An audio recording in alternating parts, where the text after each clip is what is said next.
بسم الله الرحمن الرحيم. إذا السماء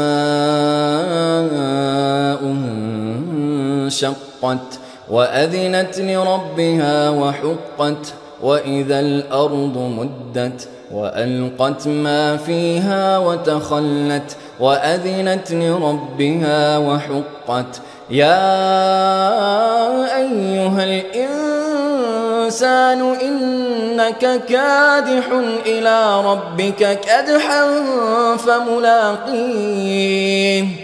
فأما من أوتي كتابه بيمينه فسوف يحاسب حسابا يسيرا وينقلب إلى أهله مسرورا.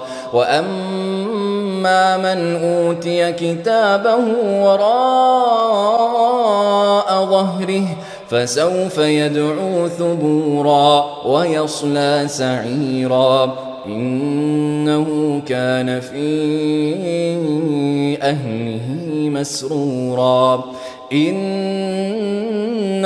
ظن أن لن يحور بلى إن ربه كان به بصيرا.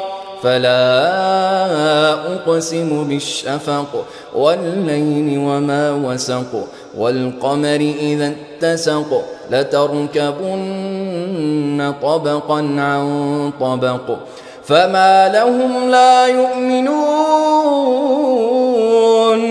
وإذا قرئ عليهم القرآن لا يسجدون بل الذين كفروا يكذبون